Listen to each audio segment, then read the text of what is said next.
Today I'm pushing the glue gun to the limit. We'll be making a stunning hydrangea with an intricate technique that is actually so much simpler than you think. Let me show you how to do it and stick around until the end to see how it turns out. I actually have to thank my mum for today's inspiration because we were talking about planting hydrangeas and she specifically wanted to find hydrangeas that look like this. The ones with the sort of flat middle with those little cute dots. I've done some nice hydrangeas before. I'm very fond of this one, but these are the typical ones and I use the palette knife for these. I want to create my hydrangeas on the long canvas, 50 by 20. The first step, of course, will be sketching my design. I can use the reference photo or draw it from real life. Of course, it doesn't have to be identical. And while I'm doing this, I am wondering what to use. Don't think I want to use paste. What would happen if I used the glue gun for this? Am I capable of making all those details with glue gun? And I'll continue like this. Of course, the midsections I'm not going to bother too much. I'm just going to draw little circles, because if I'm going to use a glue gun, all I will do is to make some blobs in the middle. I want it simple. So now I'm going to transfer the image doing this. I know it's annoying. You can use this, or you can just draw over with a pencil. Also, you can tape it down, and I strongly recommend it. 30 seconds later, I didn't bother with the inside or the leaves. I'll add them later. All I wanted is those flowers, and that's what I have. I quickly sketched another one. Ta-da! I'm trying a stem here.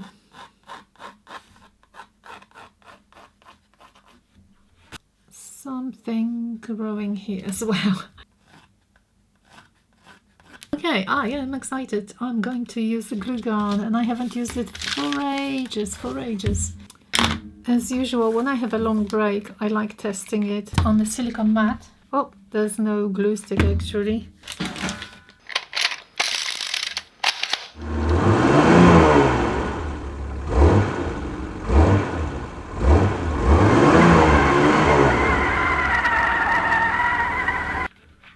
Oh, I'm better. I've noticed that I stopped breathing when I do that. Not bad. There's a lot to go. Now when I'm looking at them, I'm like, oh, that's quite a lot. That was the hidden one, so I did it first. Once it's totally dry, I can remove these. I can also use a hairdryer to remove them. They kind of shrink, you know, when you use warm air, but not too hot because you don't want them to melt. I'm being much faster now, much more efficient.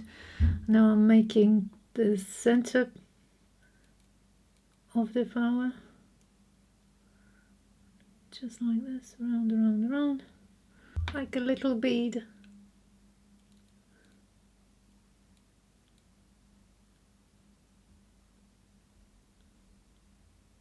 And I'm going to make plenty of those beads here. Pretty. I don't even know what color I want my background to be. I'm jumping onto the other one. Again, I'm going to do the petals that are partially hidden first, because then the ones on top will be overlapping them.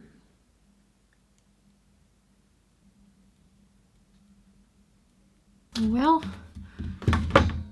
flowers are done. Before I have lots of fun with the dots, I'm going to make some leaves.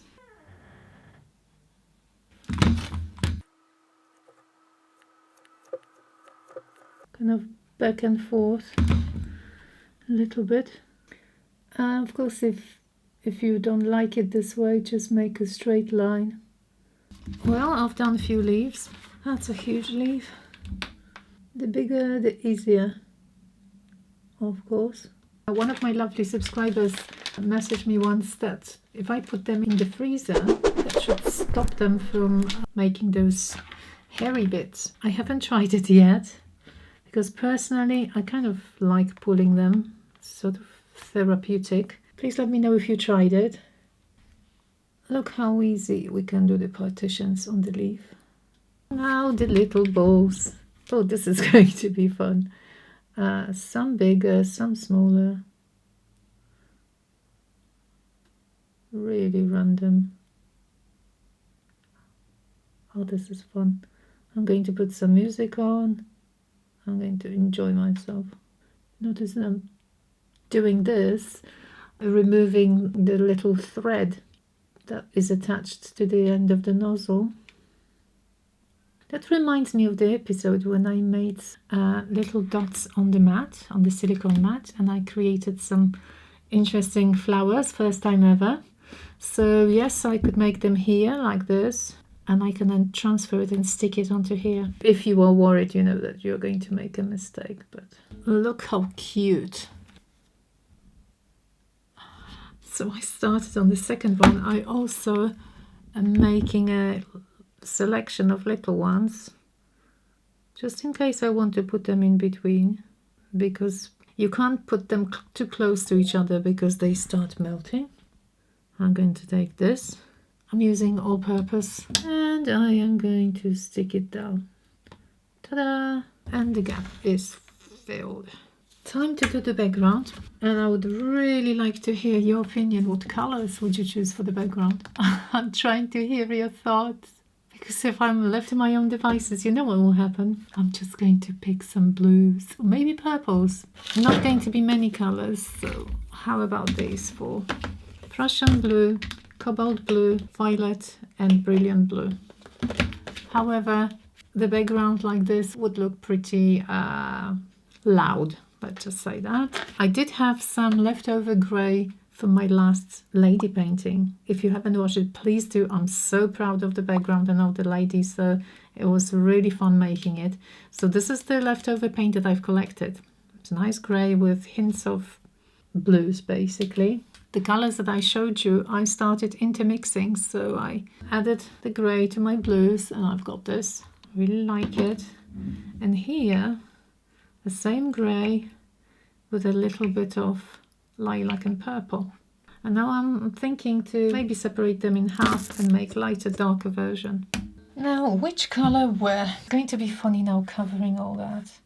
I want the midsection the darkest, like really dark. Oh, it's spreading. Let's spread it.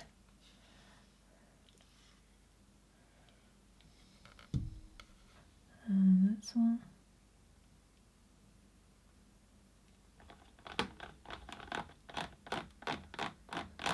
That's the darkest section. Now, I'm thinking this one, I want somewhere here. And this, oh, my favorite. Half and half. I'm only hoping that I've got enough, you know. Let's spread it. Of course, fingers to the rescue. Now, the pretty purples. Once I blow them, yes, we'll get some overlapping, and that's what I'm hoping for. Okay, and all the top is going to be this lighter one. I'm going to use my crazy contraption again, because I love it so much. Not that I don't have other hair dryers, but it's dangerous. Okay, at the lowest setting.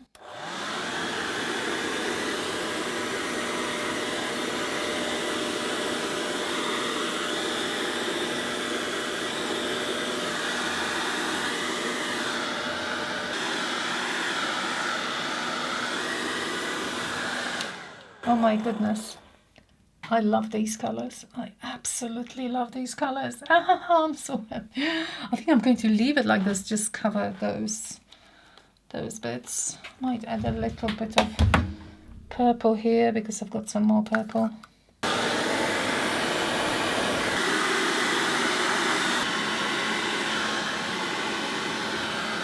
I'm going to use the drips to cover the edges. So the same color here and down.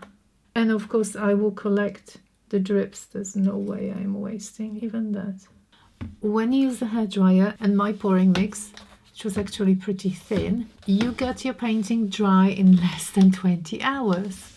That's completely dry. Look at the beautiful purple and blue. Of course it's darker than it was, but that's what I wanted. So now I can start painting the petals, but I'm thinking that it probably makes sense to actually add the shadows first, because I still haven't decided on what to do next. And the question, the biggest question, do we want to see gold or silver here? I wonder. I think I'm going to ask my patrons. Drop of black. I'm going to use this one because this is the ones I've collected with a bit of black.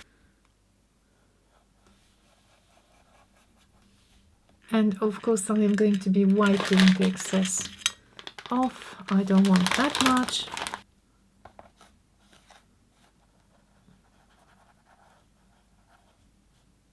I'm going to test the color for the flowers now, because I want something that will go really nice with the background. So let me see. Oh, that's really light. Okay, I'll keep that, and I will keep painting individual petals. You can see these ones are more purple now. So I want a subtle change from blue to purple. Hopefully you can see that. I really love the colors. I shared this stage with my lovely patrons, and I asked them a question whether they would prefer to see me enhance it with gold or with silver. And they wanted silver. And actually I wanted silver too, so I'm happy. I'm going to use my finger first. When you do it with a finger, it becomes uneven, and I like this effect. It's not all the same. Now I'm adding some highlights. I looked at the picture again, and lots of them have lighter sections in the middle. I mixed again the same colors, as you can see.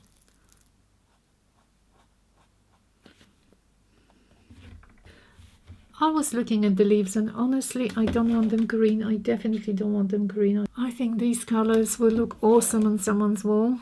Now I thought I'm going to add a little bit of a highlight to the leaves here and there. The last thing I want some silver here. It's so pleasant doing that with your finger. It's really rewarding. Wow, it popped. They popped.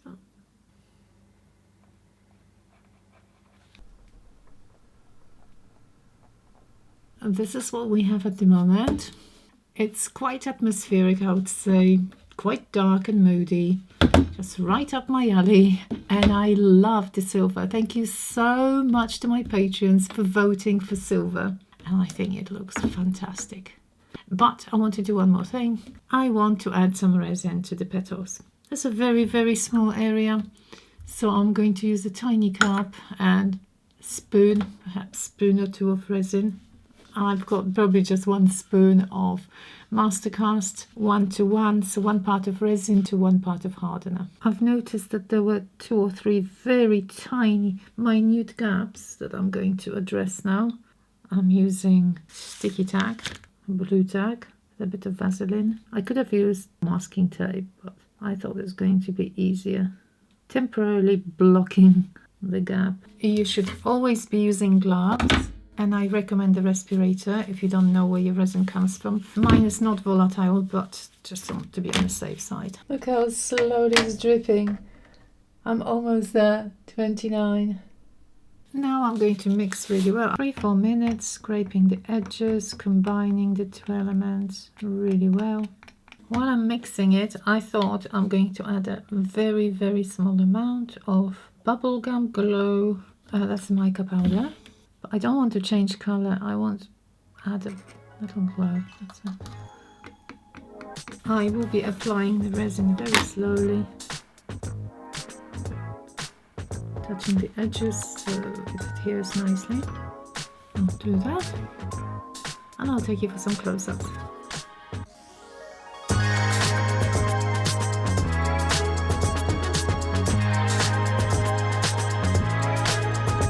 Well, there we are. I hope you enjoyed this one. It was a really fun one for me. If you would like to see more, you can find extended versions of my weekly tutorials at patreon.com/abcreative, and you can actually own this original piece by heading over to my website. Thank you so much for watching. Please, if you enjoyed the video, consider subscribing and leaving a comment, and see you all next Saturday. Bye bye.